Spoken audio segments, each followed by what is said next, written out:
Okay, welcome back to the Modern Real Estate Agents with Johnny and Lizzie Phillips. Welcome back, everybody. Thanks for joining us again. I feel like we're just looking at each other funny today. I mean, we're podcasting. We're Yeah. podcasters. So this series, guys, is going to be a short one, and we have titled it, So You Want to Get Into Real Estate. Yeah. We, of course, recorded the first episode, and it was just the intro to us, the intro to our... Our story, how we got into real estate. Yeah.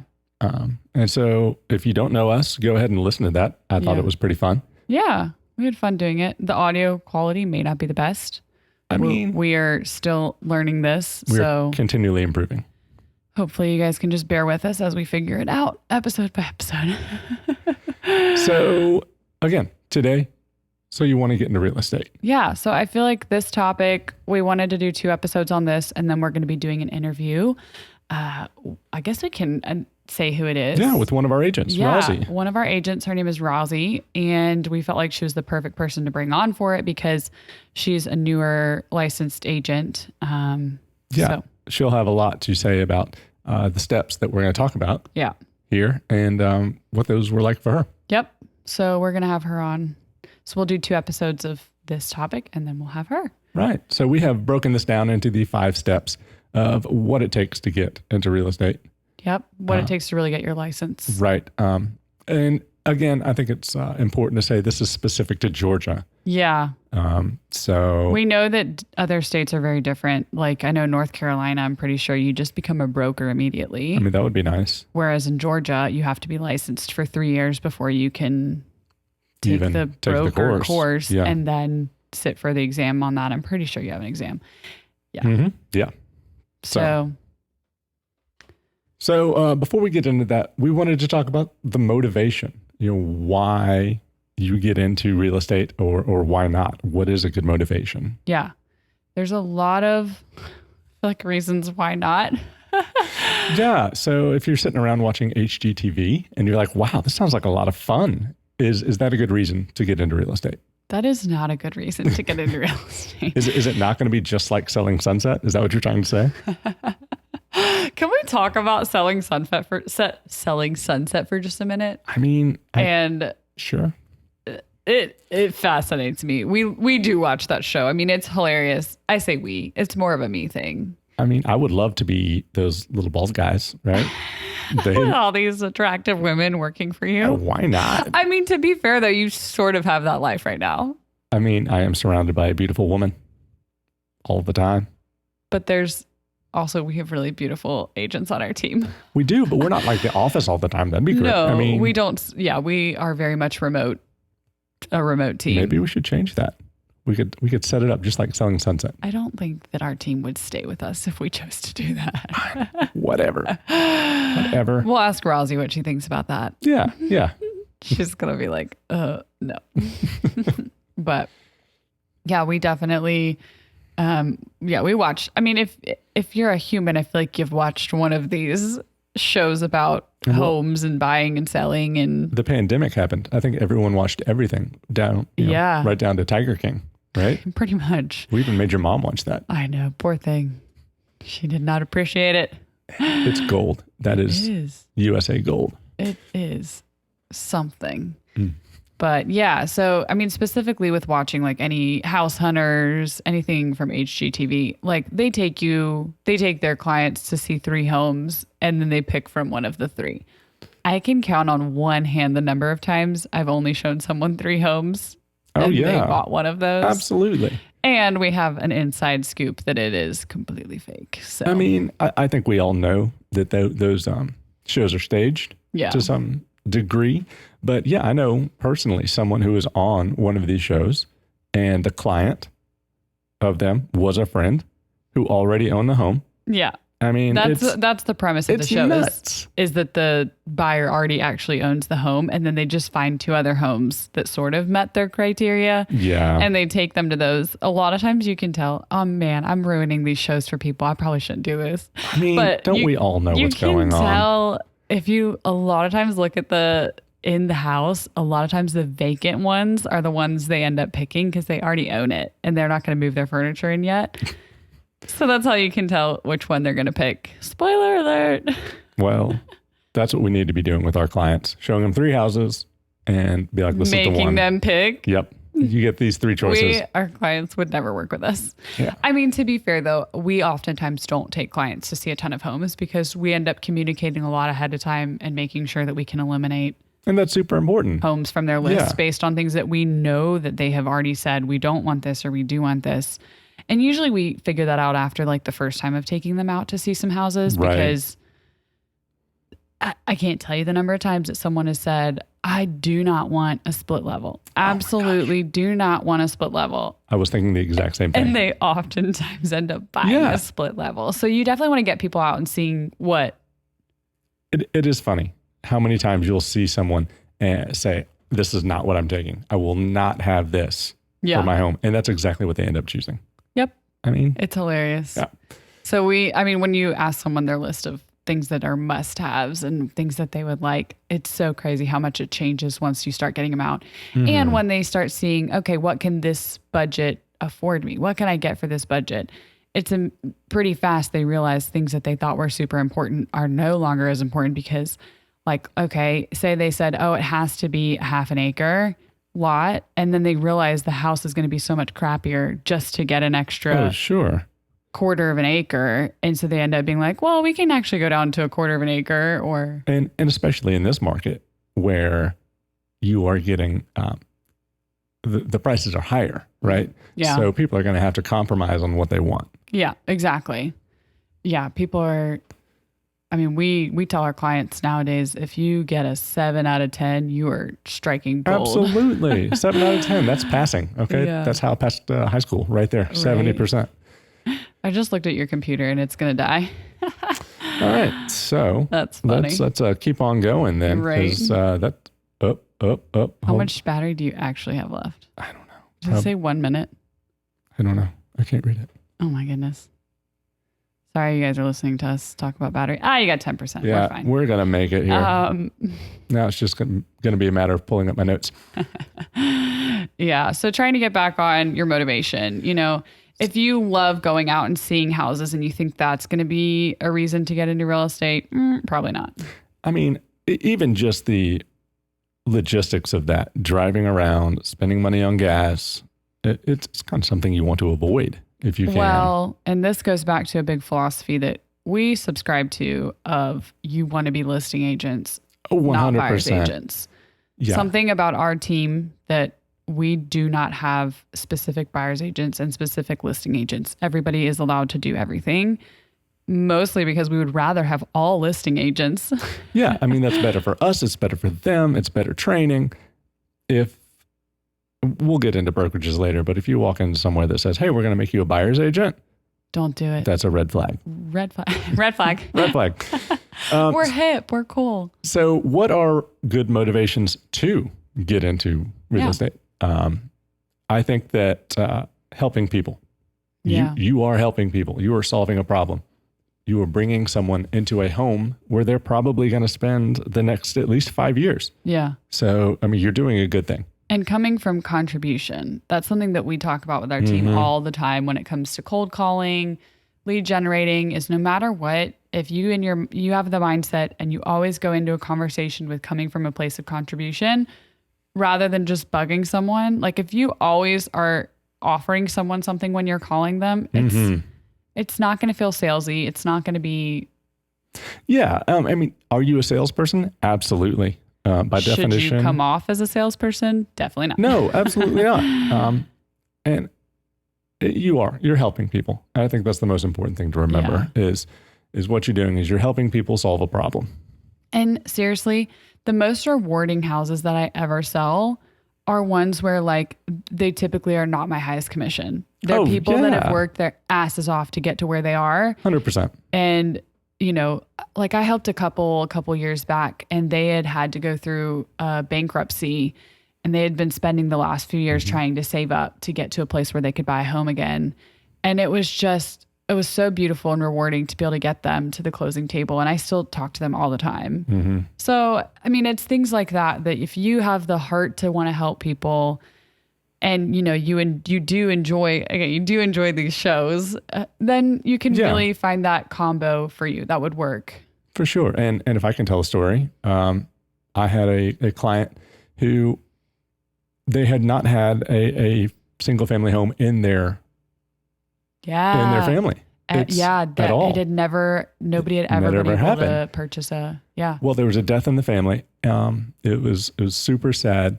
Yeah, it was really. But what that did was the life insurance allowed the family to buy their first home. Yeah. And I really think that sets that family up for a different trajectory in life. And it's a beautiful thing to watch that happen. Well, we all know home ownership is one of the top ways to accumulate wealth in your life. Absolutely, 100%. So, I mean, we really do look at ourselves from a standpoint of, okay, we are helping people build wealth and we want to help our clients make the best investments. And there's a lot of pressure on you as an agent in helping them. They're looking to you as the expert in your field. You are the guide.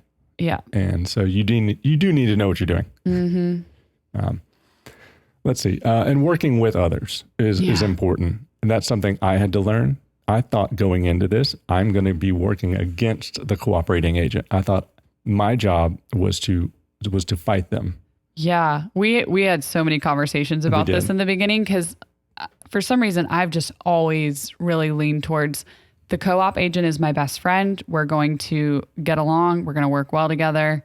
And that's the mindset I go into it with. Does that always happen? No, because the other agent, you can't control them. I mean, unfortunately. You can't. And sometimes you get stuck with really crappy cooperating agents. We didn't talk about this when we were asked the question yesterday of like, what's your least favorite thing? I really wanted to say other agents, but didn't. That's a crappy thing to say. I know. Well, it's hard because when you have an agent from some brokerages that do not train their agents at all, they don't know what they're doing. And so they're just trying to make it up as they go, which, okay, we've all been there. Don't get me wrong. But if you're a couple years into your career and this is how you've built your career, it just becomes pretty nasty. Sure. But yeah, definitely working well with your co-op agent. I mean, you are a partnership bringing this to the table. Okay. Well, and of course, your number one job is to advocate for your client. You're a fiduciary. That's what you're doing. Absolutely. Like you want to get them everything that they want. But at the end of the day, everybody's got to win. We've got to make it so that everybody's happy. We attempt to. It doesn't always happen. That doesn't mean you get pushed over or told what to do. Yeah. I mean, you can still learn to negotiate really, really at a high level and still be nice about it. Definitely. There's a balance for sure. And then the other thing that you've got to be really good at is solving problems. That's something on our team that we talk about a lot of like, hey, we are not in the business to just be like, something happened and freak out. Okay, something happened. What can we do? How are we going to fix this? We immediately go into problem solving mode. And all problems can be solved. There's always a solution. Definitely. So I think that leaning on other agents, leaning on your mentor, asking questions, not being afraid to ask questions. I was afraid for a long time when I got started to ask. And I'm just glad that you were in it for a while so I could lean over and ask you a question. Well, I think you've got to join a team where there's a culture of nothing is a dumb question. We say that every freaking week to our team. Please never, ever, ever think a question is dumb. Like speak up, say it. We will never belittle you. I think, Rosie does an amazing job at this. She is in constant communication with me. Anytime something arises, she just wants a second opinion. I mean, she most of the time knows the correct answer. She just is looking for validation to make sure she's doing the best thing for her client. Sure. So that's something that we're huge on is like, let's just ask the questions. We're never going to judge you. And I think the biggest thing about that to me is if you start asking questions early, then it can keep you out of bigger problems later. Yeah. Like if you just try to wing it, you get a couple days out from closing and you don't have what you need, or you messed up an exhibit, whatever it is. Well, now we're in crisis mode. Yep. Now we have to fix this. Yeah. So definitely coming from a place of like, okay, how can I solve things? Who can I talk to that's going to help me solve this? I mean, we reach out to people all the time for help. We reach out to our broker often to see about contract stuff. Love them, by the way. I recommend, we have an amazing broker team, I guess, but we specifically work with one a lot.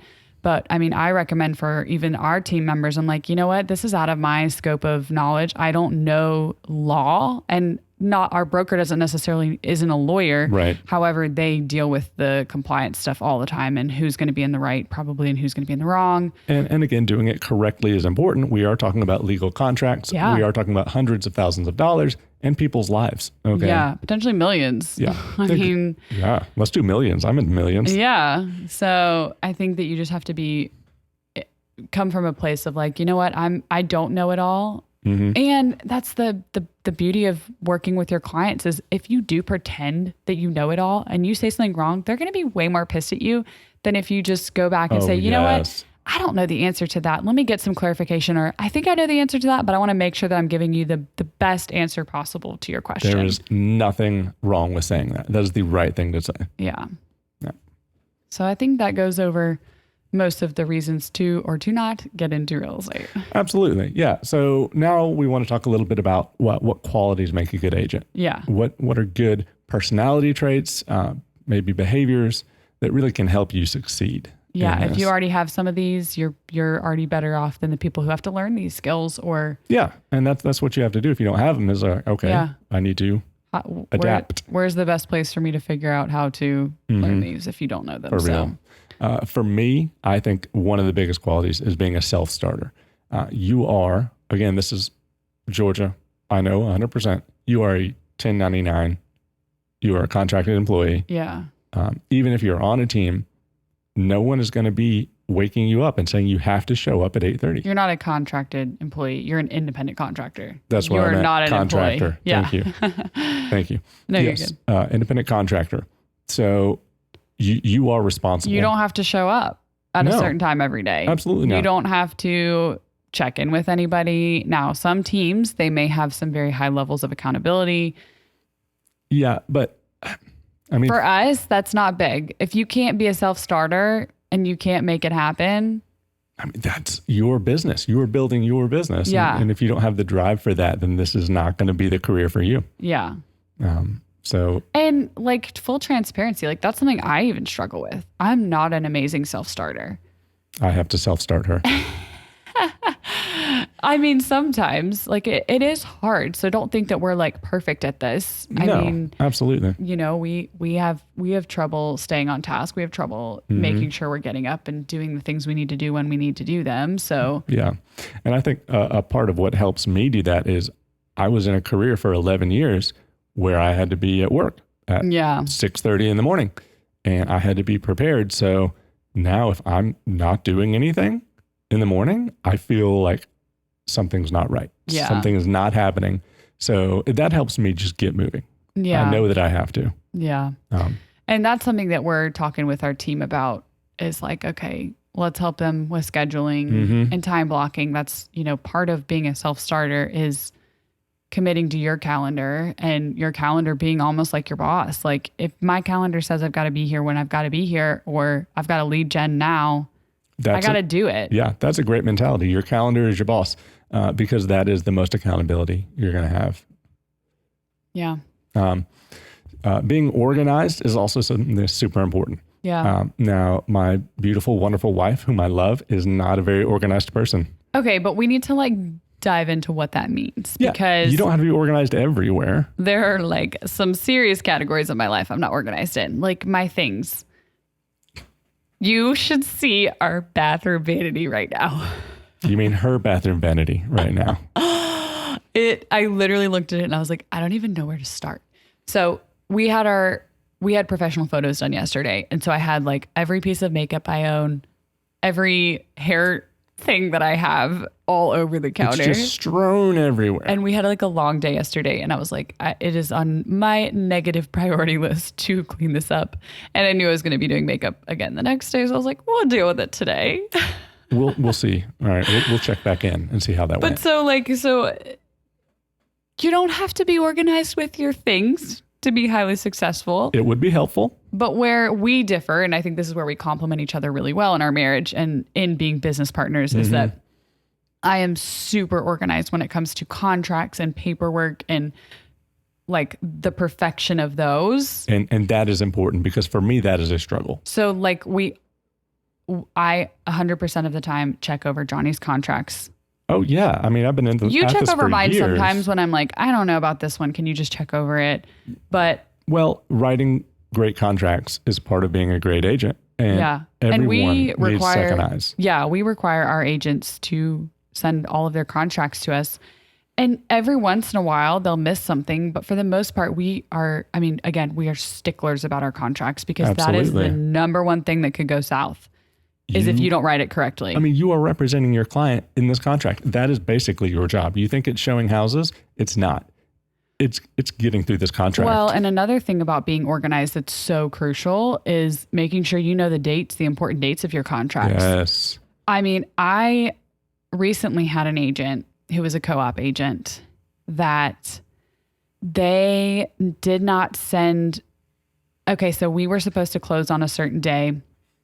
Something happened and they needed to execute their unilateral extension, which in the state of Georgia, you can unilaterally extend the contract by 8 days if something is going wrong with the loan or the closing attorney can't fulfill it. Well, it was a loan issue and we were supposed to close on a Friday and they never sent me the unilateral extension. So technically our contract had terminated and her clients were out there $3,000 of earnest money because she just forgot to send it.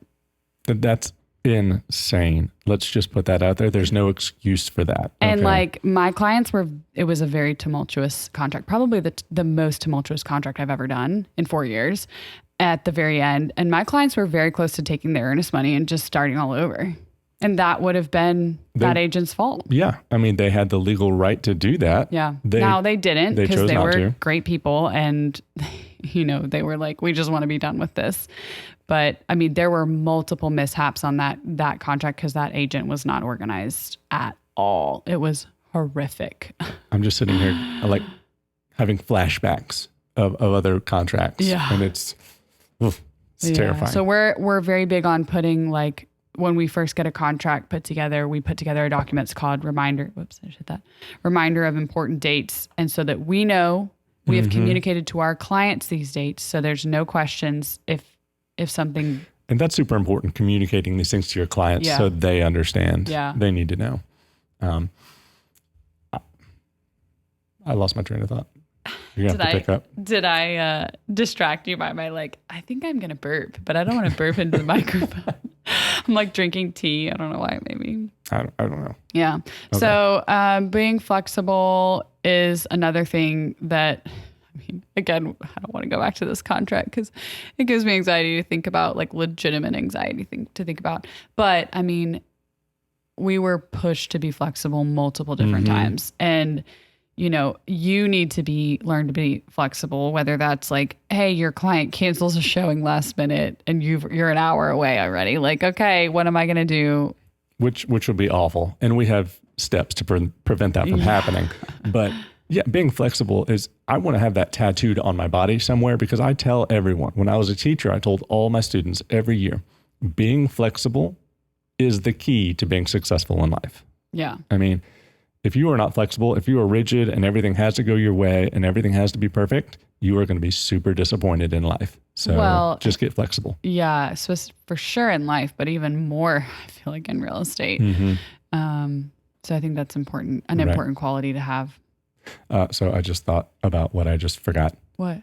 Okay, so we were talking and about working with a cooperating agent. And it's important to be friends with them. Know that you're not working opposing to them. Because if you screw something up on the contract, if you're working against them, they're a whole lot more likely to hold your feet to that fire and not help you out. I mean, I've caught mistakes from agents before and I've been like, you know what? Like someone forgot to put the amount on the financing contingency that the property needs to appraise at. And I'm like, I could be a dick and say, well, if it doesn't appraise, then they're screwed. Or I can say, you know what? you messed this up and I know you meant to do it. So let me just let you know ahead of time. And again, that goes back to you are working together for the good of both of your clients. Yeah. Okay. You are not working against anyone. I know I can't think of any examples, but I know there's been times in the past where I made a mistake on a contract where an agent was like, did you mean this or did you mean that? And I was like, no, I definitely meant this. For sure. So most of the time agents are really good. And I think I say the worst part of our industry is other agents, but genuinely, I would say 80 to 90% of the time, it's always a very cordial transaction. It's very pleasant. Definitely. We work together really well. But there are those times when... You'll get those ones. Yeah. For sure. Okay, so this is step number 1. Yes, we're finally there. The official steps. What are we, like 20 minutes into it? Oh, geez. Okay. Well, the steps I feel like are not that hard. No. So the first step is pretty obvious. And again, I just want to preface this. This is Georgia specific. Yeah. So if you're somewhere else, I would, listen to this, but also consult someone that you know. Yeah. Actually, I mean, reach out to us because we have agents that we partner with in every single state, and we can get you in touch with someone who knows exactly what you're going to need to do. Word. So still reach out to us, listen to this, and then reach out if you're like, oh, no, but I'm in North Carolina and it's a little different, I'm pretty sure here. Sure. So the first step is taking your course. You need to take your course here. It's a 75-hour course. Yep. And you can do that a multitude of ways. You can do it in person. You can do it at a brokerage. I know some brokerages do it like in-house. Yeah. You can do it online. We have both done it online. Yes. realestateexpress.com. We highly recommend doing it online. Definitely recommend. In this description, we're going to put a link in there, and I'm pretty sure if you click that link, it's like 30% off. Yeah, we'll put this in the show notes so you guys can. For sure. But the reason I like to do it online like that was I was able to knock that thing out in what? 2 weeks. 2 weeks. Yeah, Johnny was a freak of nature and just like powered through that course and did it in 2 weeks. From the moment I had the course to the moment I passed the state exam, 2 weeks. Yeah. Well, I think it was a little longer for your state exam because unfortunately the state of Georgia is really backed up, or was really backed up. I'm going to say 2 weeks. Okay. Well, whatever. I know you did that in 2 weeks, no doubt. For sure. But in person, I know a lot of people like that because they need someone to direct them, like a teacher. So that's helpful to people for sure. Yeah, I still recommend doing the online course, specifically with Real Estate Express, because they have like, maybe they don't do it anymore, but they have like guaranteed pass. Like, oh yeah, they have this course. They have the course, then they have like the post. Exactly. You can get the post licensure course included in the fee, which in Georgia you have to do that. And we'll get to that. We'll talk to that later, but yeah. So making sure that you do that course. And unfortunately, this is going to probably not be good for us to say, but you're not going to need to know a lot of that when you're actually a realtor one day. No, 99.9% of what you have to learn is not helpful at all. I saw a meme yesterday and I thought it was hilarious. It was like, still, I have never needed to know how many square feet or in an acre. Or in an acre. Yeah. And okay, now if you're in California, you probably do need to know the square feet and what that is like, because lots there are like actually sold in square feet. I was going to say, what acres are in California? But yeah, exactly. What acres are actually for sale in California? But here, I mean, I think like the smallest lots that we ever sell is like I've seen like a 0.12. Yeah. Mm-hmm. Which is and those still are tiny. Like a lot of times like townhouses or. I mean, you're just right up. Like you could squeeze between the two houses if you had to. Yeah. So I was like laughing at that. I'm like, yeah, for real. But you have to know like how to do the math of how many square feet is in so many acres or whatever. Like, I could never tell you what that number is now. So again, you just have to take a lot of this stuff and just like learn it. And a lot of it is good information more from like a law standpoint of like how to not screw up, how to not like mess up. So, I mean, some of it's good information to know, but like I couldn't tell you anything that's on it. Sure. And you have to take an ethics course too. Is that right? Where's the ethics? Or is that just included? The ethics course is with your board of realtors, I'm pretty sure. Okay. You're right. With the board of realtors. Well, no, I take that back. Well, I think it is board of realtors. Well, with your continuing ed with your license, I think you do have to do an ethics course somewhere, but. Which is pretty easy. Don't steal, don't lie, don't cheat. Yeah. If you already have some ethics, you're going to be fine. You're going to understand that course. Exactly. You can thank your parents for that later. Study. Yeah. The course that you take, the 75-hour course, is much easier than the exam. Yeah. Is that our next point? Or later on? Coming. I think we're talking about that. Yeah. Yeah. Okay. So taking the state exam. Yep. Step 2. Y'all, it's hard. And I do want to take this moment to differentiate between the two exams. You will take 2, and it confuses people. Once you take that 75-hour course, at the end, there's going to be a test. You have to pass the course. You must pass the course before they'll even let you take the state exam. So that's your first test. Then you take the state exam, and that's where you're going to get your license. But yes, that is a pass-fail. Yep. If you fail, they'll tell you how much you failed by, like 1 or 2 questions, hopefully. If you passed, you just passed. I remember walking out of mine. I was the first person out, and I was absolutely terrified. The women at the front desk were chatting and chatting away, yada, yada, yada. And they just look at me, and I'm like, oh gosh, they're staring at me. I must have failed. Like, they're not happy. They're not smiling at me. What's going on? So I'm like, did pass? Oh yeah, you passed, honey, bye. And I was like, okay. Well, okay, thanks. I was scared shitless. Yeah, Thanks. I was when I got like halfway through it, I'm like, well, screw this. I'm not gonna pass it, so I'm just gonna have fun with it. I'll take it again. It's fine. 100% gave up halfway through. It was hard, and I don't want to say that to scare you guys, but to definitely study really, really hard. Yeah, I mean, we have we know a lot of people who did not pass it on their first time, and we know a lot of people who like never were able to pass it. I think that most people have to take it more than once. Yeah. For sure. Yeah. I think we just got real lucky. We just happened to click the right one. Or we're geniuses. I mean, that's a possibility. But then like Loki, there's some people that are agents. I'm like, how did you pass that? Right though? I mean, you meet some people in this business and you're like, how? How did that happen? But okay. And then the other side of that is I have some friends who think they can just walk in off the street and take that test. They don't know about the pre-license. Well, I mean, I'm thinking about someone who took the pre-license and he's like, oh, it's been a couple of years, but I can go ahead and just take it, right? I'm like, no, you're going to have to redo it. That is never going to happen. You need to study. You have to study. Well, and I think that time's out. Probably. Yeah. So. But no, you do need to study. Quickly. Yeah. So the third step is fun for me. I think it's fun. I don't think you should talk about this, but it's the background check. We're doing it. You are, again, handling hundreds of thousands, if not millions of dollars. You are handling legal contracts. And in the state of Georgia, you will be getting a background check. Yeah. And now my background check came back fine. Why do you have to start there like was that? nothing on my background check. Why do you? And have it was to a say very that? simple process.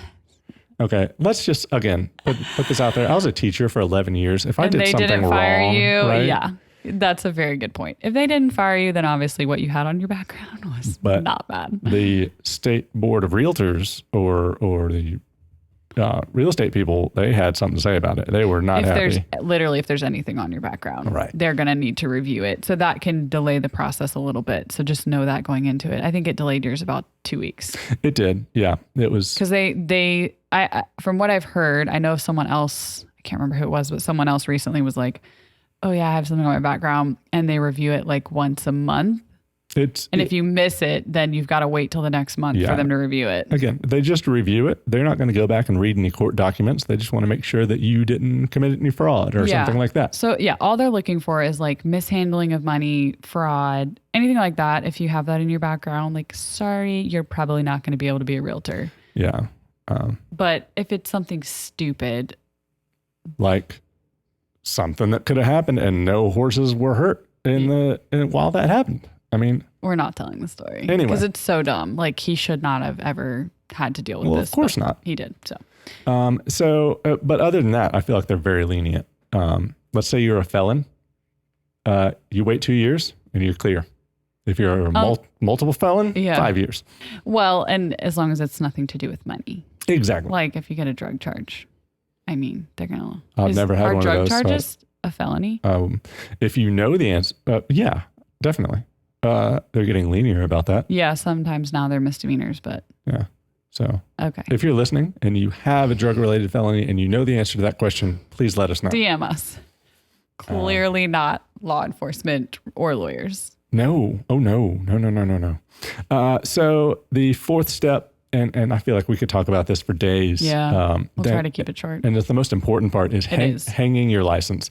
And I think that's the technical term, is hanging your license, right? It is, yeah. Where you're going to hang your license. Right. So, because I think in the olden days, they literally hung your license on a wall. Like it's a piece of paper and they hung it on the wall of the brokerage. There's no way they do that now. No. Where is it? Is it just digital? I know it must be with EXP. I can't think of when I sent them my license. Yeah. It must all be digital through JRC now. I mean, they do it on their end. Yeah, for sure. You do get a little credit card sized one that you're supposed to keep on you at all times. Your wallet. And I do. I always laugh when people put up the photo of them getting their license and then they like cover their license number like it's a secret, and it's actually something you put on every single contract. Yeah. But people don't know, like, oh, that's not a secretive thing. So yeah, so hanging your license, where are you going to choose to do business? I mean, that is the next question. And if you've gotten this far, you probably have an idea. You have probably spoken to someone who has said, hey, you should become an agent, or you should come work with me, or this, that, and the other. So you probably have some ideas. But no matter what, I would recommend for sure interviewing everywhere, everyone. Anyone who interviews with us, we say you should interview with other brokerages. I mean, that's the first thing we say, is because I think it's important to get a side-by-side comparison, because a lot of people say a lot of things and they pull out a lot of fancy stuff. We talked to a guy who said, yeah, they pulled out a little beer tap for me. And I was like, oh, that's cute. Oh. How is that going to help you? How is that helping you sell more homes? It's probably not going to help you at all. It's going to make your productivity worse. I know for me, that would be bad. Would be very bad. But yeah, making sure, especially not only the brokerage that you're going to be looking into, but if you are looking to join a team in a brokerage, interview multiple teams. That's 100%. Something that in hindsight, we probably wish we would have done, because we didn't know that was an option. And I think that was a great learning experience for us. Very much. Because now we're on the other side of that, and we know the value in talking to as many people as possible. Yes. Because not all brokerages offer the same thing. I don't think we're allowed to talk about splits, so we're not going to talk about splits, but learn the word splits and know them. Figure out what the splits are, figure out what the cap is. Mm-hmm. And I think we may go into this a little bit more next time. Am I right? Yeah. On the next episode of just like what things you need to look for. Oh, 100%. And while we're thinking about it, I'm going to make a side-by-side comparison chart for people. I know it would be helpful to have if I was doing this again. Yeah. So you can know, you can have everything written down super easy. We'll do like the top 5 brokerages that we know of, right? Or, we can. I was just going to give you lines and fill out yes, no, numbers. Oh, like, okay, is the brokerage you're looking at, do they say yes to the, do they do this, do they do that? I like that. We'll do that, and we'll put this in the podcast somewhere. 100%. So yeah, making sure that who you're signing with is who you think is going to get you the best start. It's important for you to remember you are the asset. Okay, these companies need to be fighting for you. Usually, they really want you, and they're gonna push for it. And there's a reason. Okay, every brokerage is gonna make money off of you doing transactions. Okay, so make them fight for that. Make them reward you for your work. Yeah. So that's what I have to say about that. Yeah, and the other thing that this goes more to people that are not necessarily brand new in the industry, but like if you're with a brokerage right now, it's okay to change brokerages. Like you are not married to a brokerage for the rest of your career. We have moved one time in brokerages. I mean, I know people who are married and they decide they don't want to do that anymore. So if they can get out of that, you can get out of a brokerage. Yeah. So like, don't feel like if you leave your brokerage, at the end of the day, it's a business decision for you. It's not an emotional decision. It's not something that you're going to hurt someone. You're probably going to hurt someone's feelings. Don't get me wrong. It's hard to move brokerages because you do get to know the people that you work with and you do end up liking them. But at the end of the day, always remember that when you make a move, you've got to be thinking about your business and what's going to be best for you and your family and the trajectory of your life. Bingo. I mean, when you're talking about your business, you're talking about your profit, you're talking about your income. That is your family. That is your household. That's how you are putting food on the table. And it's important for you to make that decision numbers based. Yeah. Not emotional. just to be totally transparent, Johnny wanted to move brokerages a lot sooner than I did. And I was really held back because I was very big in the culture of our last brokerage. Oh, yeah. She was on leadership. Yeah. When we left. I loved it. I mean, I really did love our last brokerage. But when we made the decision, it was a purely financial decision for our family. And we've now seen all the other reasons why we love where we're at. But oh, yeah. Yeah. I mean, I was right the whole time. Okay. Well, I'm not going to go that far to say that, but whatever. So one other point I had was don't be pressured into signing anything. I do think these can be high pressure situations. Yeah. There are people on staff whose job is to get you in that room and make you sign that paper. Like that is what they are paid to do. Go in there knowing. I know some really interesting sales tactics from former leaders that I respect a lot, and they do amazing work. But man, they pressured some people into signing some stuff. I'm sure. I mean, again, that's how they make their living. Yeah. So, and like for us, when we recruit to our like specific sales team, like we are never pressuring people to join our team. I feel like we do a great job. And we are selective about who we let on our team. Mm-hmm. Like if you are on our team right now, you are there for a reason. And if you're not on our team right now, there's also a reason for that, because we're very protective of the culture of our team and we absolutely freaking love our team members. Do you mean that we don't solicit out calls all the time to other agents to come onto our team? God, like we don't do that? Kill like me. Everyone else does? Literally, we get a call a day from another brokerage trying to recruit us. And we're not that great, guys. Like we're good, but we're not like the creme de la creme. Well, what they're doing is they're trying to build volume. All they want is a volume of agents. They just want numbers. Yep, that's it. And it feels good. You're like, oh, people want me for like the first two calls. And then you're like, oh my God, leave me alone. For real. I'm not leaving. I always just say, thank you. I love EXP. Yeah. Bye. Like, I have my own team, believe it or not, and we're doing great. Yeah. Peace out. I don't want to join someone else's team. So so we'll do that comparison chart. Okay, we got to get to number 5 and then close it out because, we're getting close to 45 minutes. Dang, what? How did that happen? Wow, that's a problem. Anyway, okay. The 25-hour post-licensure course. Yeah, we talked about that a little bit. It's super easy. But make sure you do it because I forgot. We know a lot of agents who forget about it because you're like, oh, I just want to get started in real estate. I don't want to spend 25 hours taking this, but it really doesn't take 25 hours. No. Just do it and take the test. It's the exact same thing that you did the first time.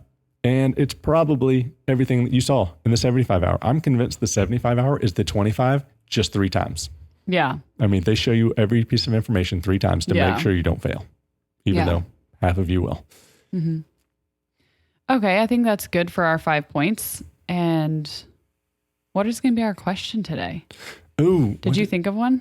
No, but I like questions, so I'm going to think of one. Okay. Okay. What are we going to have for lunch today? Really? That's your deep theological... It's not deep and theological, but... I did tell you can ask whatever you want. You're just hungry right now? Well, I'm hungry and I want to make sure that you're going to feed me. I always feed you. She's been slacking lately. I have been slacking. It's been a rough week. But so I made dinner last night. I don't know what you're complaining about. I ate it all. You did eat it all. So there's no leftovers. We have sandwiches. I think you're probably going to be eating a sandwich. That's what I'm saying, guys. Okay, we really need to put her feet to the fire on this because she's going to be like peanut butter and jelly. No, done. I have thawed turkey and cheese. You can have a turkey and cheese sandwich. There's some protein for you and fat. All right. And carbs. What's my question? Well, I'm not going to ask you what are you feeding me for lunch because you never feed me. You feed me once a week for a date night. If you're lucky. If I'm lucky, that's a very good point. That is something that I'm working on. Okay. It is. Work-life balance. You're doing a very good job at it. Thank you. Did you get a sitter for Friday? I'm going to after this podcast. Cool. Enjoy our marriage talk while we podcast. Okay. What is going to be my question for you?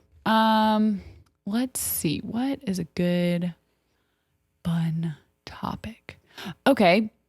Here's something. Go. So we're big renovators of our house. Mm-hmm. If you could pick one project that we do next, which one would it be?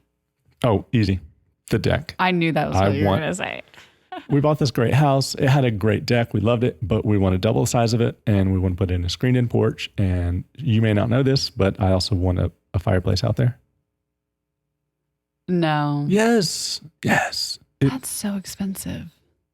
We do everything ourselves. We're not doing a deck ourselves. That's correct. That would be someone is going to do that. That would be a very big problem. But then whoever does it will know how to put it in a chimney. Think about it. I feel like you should ask me this question too, because that's why you asked me the question, because that's what you want. Well, you know, it's kind of like reverse psychology of like, what do you want? And then you'd be like, well, what do you want? And then you end up doing what I want. Okay, so if you're not married, this is it. Marriage. This is it. Wake up, guys. Okay. What would you like to do next to our house? Well, okay. So my next one was to replace the railing on the front entry steps because it's really old. You've already started painting. But I came up with a solution and I'm painting it black. So it's going to be just fine. So that I feel like I fixed. Okay. I think that we do need to do our guest bathroom before my parents come to visit us. Oh, I was like, what are you talking about? We just did the half bath. No, the upstairs. Right. I think that in the laundry room, doing the tile. Well, then we could return the tile saw that I've had for a year. Mm-hmm. Thanks, Tom. Shout out to Uncle Tom. Yep. Okay. Yeah. Well, we'll wrap it up today. Cool. Guys, thanks for sticking with us. Sorry we went on for 45 minutes. We said 30 to 45 minutes. Today is just going to be 45 minutes. There it is. Sounds good. Okay. We'll talk to you guys later. Signing out. Bye.